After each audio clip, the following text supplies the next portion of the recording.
అందుకే మన సనాతన సంస్కృతిలో ఎప్పుడు మంచే ఉంటుంది అని చెప్పారు. అందుకే ఈ ఉగాది పచ్చడి మన నూతన సంవత్సరం ప్రారంభమైనప్పుడు షడ్రుచోపేతం కదండి. అవును అవును చెప్పుకున్నాం. కాబట్టి ప్రతి ఒక్కటి కొద్దిగా అది కావాలి, కొద్దిగా ఇది కావాలి. కానీ మనం ఏం చేస్తామంటే ఎవరికైతే అచంచల విశ్వాసం ఉంటుందో భగవంతుడి పట్ల, స్వామి నువ్వేం చేసినా నా మంచే చేస్తావు అనేవాడు నిజమైన భక్తుడు. ఓకే. కాబట్టి ఎక్కడి నుంచైనా ఆ విశ్వాసం, ఆ శ్రద్ధ కానీ మనం నేర్చుకోగలిగితే ఇట్ ఈస్ ఎక్స్ట్రీమ్లీ వండర్ఫుల్ అనమాట. ఆ శ్రద్ధ, స్వామి నువ్వు ఏం చేసినా సరే నేను నిన్నే కొలుస్తా, అటువంటి శ్రద్ధ మన దగ్గర ఉండిందండి, మన దగ్గర ఉండింది. మన పూర్వీకులు, రాజులు, మహారాజులు, అసలు మన సంస్కృతి, సిక్కులు ఎవరైతే మనకి వాళ్ళ జీవితాన్ని త్యాగం చేసేసారు వాళ్ళ ధర్మాన్ని కాపాడుకోవడానికి. మనం చూస్తాం. అసలు ఇప్పుడు ఏంటంటే అండి, నాకు అన్నిటికంటే బాధాకరమైన విషయం ఏంటంటే ఈ ప్రజెంట్ డే యూత్ ఉన్నారు కదా, వాళ్ళకి మన దేశ సంస్కృతి గురించి తెలియదు, మన దేశ హిస్టరీ గురించి తెలియదు, మన కల్చర్ గురించి తెలియదు, మన ఆధ్యాత్మికత గురించి తెలియదు. తెలుసుకోవాలి అనే ప్రయత్నం కూడా చేయట్లేదు. ఎవరు అసలు దేశాన్ని కాపాడాలనుకుంటుంది? అసలు మన పూర్వీకులు మనకి ఎలాంటి సంపత్తిని ఇచ్చారు? ఏవో టీవీలలో వచ్చే చెత్త ప్రోగ్రాములు చూడటము, టైం వేస్ట్ చేసేయటము. ఇప్పుడు మాకు చెప్తున్నారు ఎవరో బిగ్ బాస్ అనేదో ప్రోగ్రామ్ వస్తుందట. జనాలందరూ అసలు ఏమొస్తుంది చెప్పండి? మన జీవితంలో ఏదైనా మార్పు కలగలిచా మనకి? లేదు. ఎవడో ఒకటి చోట వాడు డబ్బులు సంపాదించుకుంటూ వాడు చేసే చెత్త పనులన్నీ మనం చూస్తూ ఉంటే, మనం వింటూ ఉంటే, దాని తర్వాత చూస్తే పర్వాలేదు, ఆ వ్యక్తుల పట్ల అపరిమితమైన ప్రేమను పెంచుకొని, ఒకళ్ళు నాకు ఈ మధ్య ఎక్స్ప్లెయిన్ చేస్తున్నారనమాట, ఒక్కొక్కళ్ళకి ఆర్మీ అని తయారైపోయి వేరే వాళ్ళని దూషించటం, వేరే వాళ్ళని తిట్టడం. ఈ సమాజం ఇలా ఉంటే నీకు ఒక బిగ్ బాస్ అనే ఒక టైం వేస్టర్ని కావాలి, అది అయిపోగానే ఐపీఎల్ అనే ఒక టైం వేస్టర్, దాని తర్వాత నెట్ఫ్లిక్స్, అమెజాన్ ప్రైమ్, ఇవన్నీ ఎప్పుడు ఉన్నాయి. మనకి నిజంగా మేము కొన్నిసార్లు యూత్ని కలిసినప్పుడు అడుగుతామండి, అరే మన దేశ రాజకీయాల గురించి తెలుసా అని అంటే, తెలుసండి. ఎవరి దగ్గర నుంచి తెలుసుకున్నావు అని అంటే ఒక యూట్యూబర్ పేరు చెప్తారు. ఆ యూట్యూబర్ ఏమో ఎక్కడో వేరే దేశంలో కూర్చొని మన సంస్కృతిని, మన రాజకీయాల్ని ఎలా ఒక వేరే దిశగా నడిపించాలో నడిపిస్తుంటారు. వాడివన్నీ వింటూ వీళ్ళు ప్రభావితం అయిపోతారు అనమాట. కానీ ఏంటి అసలు మన సంస్కృతి అంటే ఏంటి, మన ధర్మం అంటే ఏంటి? అసలు కొద్దిసం భగవంతుడు చాలా దూరం అనుకోండి, కనీసం మన భారతీయత అంటే ఏంటో కూడా తెలియదండి అసలు ఇలాంటి పిల్లలకి. ఈ మధ్యలో పిల్లల్ని మర్చిపోకండి. పేరెంట్స్ ఎంతమంది దృష్టి చూపిస్తున్నారు చెప్పండి? చాలా తక్కువ మంది ప్రభుజీ. ఎప్పుడు చూడు ఏ సినిమాకి వెళ్దామా, ఏ సీరియల్ చూద్దామా, ఏ రియాలిటీ షో చూద్దామా, ఏ మూవీ సిరీస్, వెబ్ సిరీస్ కొత్తగా రిలీజ్ అయిందా, ఏ ఇన్స్టాగ్రామ్లో వీడియోస్ చూద్దామా, ఇలానే ఉండిపోతే మన దేశం ఎటు వెళ్తుంది, మన రాజ్యం ఎటు వెళ్తుంది, మన సంస్కృతి ఎటు వెళ్తుంది ఒకసారి చెప్పండి. కాబట్టి భక్తి అనేది ఒక ప్రస్తుత సమాజంలో అర్థం చేసుకోవటము అనేది, ఎప్పుడైతే ప్రతి ఒక్కళ్ళు తమ దగ్గర ఉండే సమయాన్ని వెచ్చిస్తారో, ఎప్పుడైతే నేను తెలుసుకోవాలి అనే ఒక ఇచ్చ మనసులో ఉంటుందో, అప్పుడు మాత్రమే తెలియపడే ఒక అద్భుతమైన జ్ఞానం అండి అది. తత్విద్ధి ప్రణిపాతేన పరిప్రశ్నేన సేవయా అని కృష్ణుడు భగవద్గీతలో చెప్పారు. ఆధ్యాత్మిక జ్ఞానం అంటే ఎలానో అలా తెలుసుకోలేమండి, దానికి సమయాన్ని వెచ్చించాలి, దానికి ఇంట్రెస్ట్ మన లోపల కలిగి సమయాన్ని తీసుకోవాలి. అరే మనకి బిగ్ బాస్ చూడటంలో ఉన్నంత ఇంట్రెస్ట్ టైం, ఐపీఎల్ మ్యాచ్లలో చూడడానికి ఇంట్రెస్ట్ టైం, వెబ్ సిరీస్లు చూడడానికి ఉన్న ఇంట్రెస్ట్ టైం, ఒక గీతా భాగవతం వినడానికి మనం టైం పెడుతున్నామా? లేదు, అసలు అట్లాంటి ఆలోచనే రావట్లేదు కదా. మరి భక్తి అంటే ఏంటి, భగవంతుడు అంటే ఏంటి, భగవంతుడు మనకి ఏం చేస్తున్నాడు, ఇవన్నిటికీ సమయం వెచ్చించాలి కదండి. కాబట్టి అందుకే మనం ఎప్పుడు చెప్పేది, ఒక భక్తుడు అనేవాడు అన్నిటికంటే అదృష్టవంతుడు. ఎవరికైతే భగవంతుడి యొక్క కృప అనుభవంలోకి వస్తుందో, అటువంటి అనుభవం కానీ మనం పొందాలి అని అనుకుంటే మనం సమయాన్ని కేటాయించాలి. ఇది చాలా ముఖ్యమైన విషయం. అయితే మనం ఆధ్యాత్మిక ప్రయాణం మొదలు పెట్టాలి అంటే ముందుగా చేయాల్సిన పని, మొట్టమొదటి అడుగు ఆధ్యాత్మిక ప్రయాణం ముందు పెట్టాలి అని అంటే ఇన్స్టాగ్రామ్, వాట్సాప్ని తగ్గించాలి. ఓకే. ఇంతకు ముందు ఏకాదశి, ఇప్పుడు రేపు ఏకాదశి ఉపవాసం అంటే నిర్జల ఉపవాసం అని లేదా ఫలాహార ఉపవాసం అని అలా చెప్తారు. కొన్ని సంవత్సరాలు అయిపోయాక ఉపవాసం అని అంటే కనీసం ఈ రోజైనా ఫోన్ చూడొద్దు అని చెప్పే రోజులు కూడా వస్తాయేమో అనిపిస్తుంది. ఎందుకంటే ప్రతిసారి కూడా అడిక్టెడ్ జనాలందరూ కూడా వాట్సాప్ వీడియోలు, స్టేటస్లు, ఇన్స్టాగ్రామ్, యూట్యూబ్, టీవీ వీటితో అడిక్ట్ అయిపోయి ఎంత సమయాన్ని వెచ్చిస్తున్నారు అసలు. మీరు అన్నట్టుగా జపం చేయడానికి అడుగురా అంటే జపం చేయడానికి సమయం లేదంటారు, వాట్సాప్ స్టేటస్ మాత్రం చూడడానికి సమయం ఉంటుంది. ఎంత విచిత్రం చెప్పండి. కాబట్టి మనము చాలా జాగ్రత్తగా మొట్టమొదటి అడుగు ఏంటి అని అంటే మనం చెయ్యకూడని విషయాలు పక్కన పెట్టడం. ఏంటి? అక్కర్లేని విషయాలు వినటం, అక్కర్లేని విషయాలు మాట్లాడటం, అక్కర్లేని విషయాల గురించి ఆలోచనలు చేయటం. వీటన్నిటిని పక్కన పెట్టి 4 నియమాలు చెప్పారండి మన శాస్త్రంలో భక్తిలో ముందుకెళ్ళడానికి, ధర్మ మార్గంలో ముందుకెళ్ళడానికి. మద్యం పానం శ్రియాసూన యథా అధర్మశ్చ చతుర్విధం అని భాగవతం చెప్తుంది. 4 రకములైన తప్పుడు అలవాట్లను మనం నిషేధన చెయ్యాలట. ఏంటి ఆ 4? మద్యము అని అంటే మద్యాన్ని సేవించటం, ఎనీ టైప్ ఆఫ్ ఇంటాక్సికేషన్ అని అనుకోండి.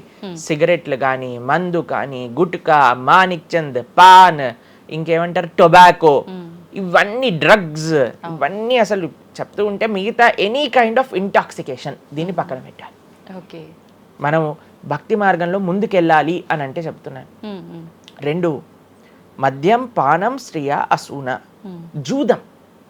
జూదము ఇంతకుముందు జూదం ఆడుతూ ఉండేవారు, మనకు తెలుసు పాచికలాట అని అనేవారు. మహాభారతంలో యుధిష్ఠిర మహారాజు గారు ఆడినప్పుడు ఏమైంది వాళ్ళ జీవితంలో మనందరికీ తెలుసు. ఎన్ని కష్టాలు పడాల్సి వచ్చింది, ఆస్తంతా వెళ్ళిపోవాల్సి వచ్చింది, అరణ్యానికి పాలవ్వాల్సి వచ్చింది. చాలా మంది అడుగుతారు ఎందుకు మహాభారతం యుధిష్ఠిరుడు ఆడాడు. ఆయన ఆడి చూపించారు, అయ్యా ఆడితే ఈ పని అవుతుంది. ఎగ్జాంపుల్ సెట్ చేయడానికి ఆయన చేశారు. సరే ఆయన చేసింది తప్ప కాదా, ఆయన ఏం అనుభవించారో తెలుసు కదండి. మనం ఎందుకు చెయ్యాలి ఆ పని? ఇప్పుడు జూదం యొక్క విపరీతమైన కాన్సిక్వెన్సెస్ తెలుసా అండి. ఇప్పుడు బెట్టింగ్ గేమ్లని, ఐపీఎల్ మ్యాచెస్ కి బెట్టింగ్స్ అని, లేదా ఏది వస్తే దానిపైన బెట్టింగ్లు పెట్టడం, అవి ఇవి ఎన్ని అప్లికేషన్స్ తయారైపోయి ఎన్ని ఒక యువతని ఒక తప్పుడు మార్గంలో పెట్టడానికి. అసలు మాకు అప్పుడప్పుడు మేము యూట్యూబ్ చూస్తాం కదండి ప్రవచనాలు వినడానికి, మా గురువు గారి ప్రవచనాలు వినడానికి మేము చూస్తుంటాం అనమాట. అప్పుడు వస్తుంది రమ్మీ సర్కిల్ అని యాడ్ వస్తుంది అనమాట. ఇప్పుడు పేరు చెప్తున్నారు ఎందుకు ప్రభుజీ అని మీరు అనుకోవచ్చు. ఎందుకంటే పెద్ద పెద్ద సినిమా యాక్టర్స్ వాళ్ళు ప్రమోట్ చేసేది రమ్మీ సర్కిల్ అని, మానిక్ చంద్ కంపెనీస్ని, గుట్కాలని, తర్వాత ఏవైతే అన్హెల్దీ ప్రోడక్ట్స్ కోక్ ఇలాంటివి ఏవైతే సాఫ్ట్ డ్రింక్స్, కూల్ డ్రింక్స్ ఉంటాయో వాటిని మీరు ఒక్కసారి ఆలోచన చేయండి. వాళ్ళు నిజమైన శ్రేయోభిలాషులా మనకి ఒక్కసారి ఆలోచన చేస్తే మనకు అర్థమవుతుందని. మొత్తం ఒక దగ్గర ప్రపంచం అంతా ఇవి తప్పు, ఇవి మీకు మంచిది కాదు అని మొత్తుకుంటుంటే మీరు ఎవరైతే మీరు హీరోయిన్ నా రోల్ మోడల్ అని అనుకుంటున్నారో వాడు మీకు నేర్పించేది ఏంటి అని అంటే నువ్వు ఈ పేకాట ఆడు, నువ్వు గుట్కా తిను, నువ్వు కూల్ డ్రింక్ తాగు, నీ జీవితం ఏమైనా మాకు పర్వాలేదు.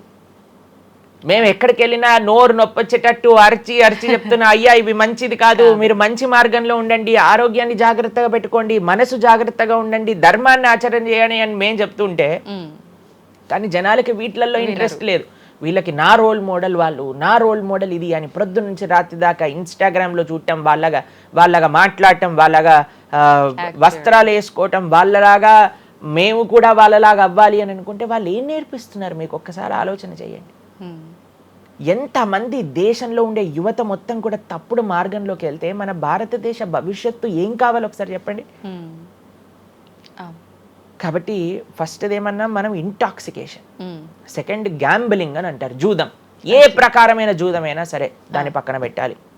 3వది మాంసాహారాన్ని సేవించటం, ప్రాణిహింస చెయ్యకూడదు. భగవద్భక్తి మార్గంలో ముందుకెళ్ళాలి, భగవంతుని తెలుసుకోవాలి అని అంటే మనం లాస్ట్ టైం దీని గురించి మాట్లాడుకున్నాం, మనం ఎక్స్ప్లెయిన్ చేసాం అనమాట క్లియర్గా ఎందుకు మనం మాంసాహారాన్ని స్వీకరించకూడదు అని. అది భౌతికంగా మనకి మంచిది కాదు, ఆరోగ్యరీత్యా మంచిది కాదు, ఎమోషనల్గా మంచిది కాదు, ఎన్వైరన్మెంటల్గా మంచిది కాదు, స్పిరిచువల్గా మనకి మంచిది కాదు అని ఈ రీజన్స్ అన్ని చెప్పాం. అయితే నిన్నటి రోజున మాకు ఆ వీడియో పంపించారనమాట. సరే ఏమున్నాయి అబ్బా కమెంట్స్లో అని చదువుతుంటే చాలా మంది అన్నారు, రోజు ఈ వీడియో చూడటం వల్ల మేము మాంసాహారం తినటం మానేసాము, మాకు క్లారిటీ వచ్చిందని చాలా కమెంట్స్ ఉన్నాయి. కొంతమంది ఏం రాశారు తెలుసా అండి, మరి ప్లాంట్స్కి మరి ఆకుకూరలకి తర్వాత మనం పండించే మొక్కలకు కూడా ప్రాణం ఉంది కదా అని. మీకు ఒక విషయం చెప్తాను, చాలా మంది ఈ ఆర్గ్యుమెంట్స్ చెప్తారండి, నాన్ వెజిటేరియన్ మానేసేయండి అని అంటే, మరి మీరు జీవహింస చేయట్లేదా, మీరు కూడా మొక్కల్ని కట్ చేస్తున్నారు కదా అని అడుగుతారు. ఇప్పుడు దానికి 2-3 విషయాలు మీకు ప్రస్తావన చేస్తాను. ఒకటి, మీరు పాలకూరని, గోంగూరని, తోటకూరని కొయ్యడానికి వెళ్ళినప్పుడు అది గట్టిగా అరుస్తూ చంపేయకు నన్ను, ఏదో ఒక రక్తం కారటం, అది ఇలా గార్లో ఎగరటం, ఇలాంటివి చేస్తుందా అండి? లేదు లేదు. ఎప్పుడైనా మీరు ఆపిల్ పండుని కొయ్యడానికి వెళ్ళినప్పుడు ఆపిల్ పండుని ఇలా అనగానే దాంట్లో నుంచి రక్తం చెట్టులో నుంచి దారాలుగా కారుతుంటుందా అండి? అదేమైనా గట్టిగా అరుస్తుందా అని కొంతమంది అంటారు, అది అరుస్తుంది మనకి వినిపించదు. మనకి ఒకసారి అర్థం చేసుకోవాలి, ఒక ప్రాణికి ఒక వెల్ డెవలప్డ్ కాన్షియస్నెస్ ఉన్న వ్యక్తికి లేదా ఒక పర్సనాలిటీకి లేదా ఒక ప్రాణికి లేదా ఒక ప్లాంట్కి ఏంటి వ్యత్యాసము అనేది మనం తెలుసుకోవాలి. దాంతోపాటు ఇంకొక విషయం చెప్తాను, మరి ప్లాంట్స్ని తినచ్చు, యానిమల్స్ని తినకూడదు అని ఏంటి ప్రమాణము అనంటే, భగవంతుడు మనకి ఈ విషయాన్ని ప్రస్తావన చేశారు. స్వామి మనకి ఈ విషయాన్ని ఉపదేశం చేశారు. అయ్యా, నువ్వు కేవలం శాకాహారాన్ని మాత్రమే తినవచ్చును, సాత్విక ఆహారాన్ని మాత్రమే తినవచ్చును. ఎక్కడ చెప్పాడు భగవంతుడు? పత్రం పుష్పం ఫలం తోయం యోమే భక్తా ప్రయశ్చతి. పత్రం పుష్పం ఫలం తోయం. నువ్వు ఫలములను, తర్వాత ఆకులను, నీటిని, పాలను, వీటితో సంబంధించినవి ఏవైనా సరే తయారు చేయొచ్చు, భగవంతుడికి నివేదన చేయొచ్చు, స్వీకరించవచ్చు.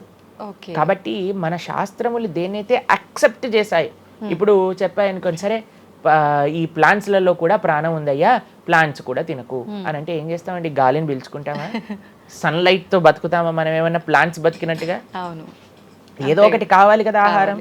కాబట్టి అన్నిటికంటే లీస్ట్ హింస, అహింస అంటే అన్నిటికంటే లీస్ట్ హింస ఎక్కడ ఉంటుందో అది.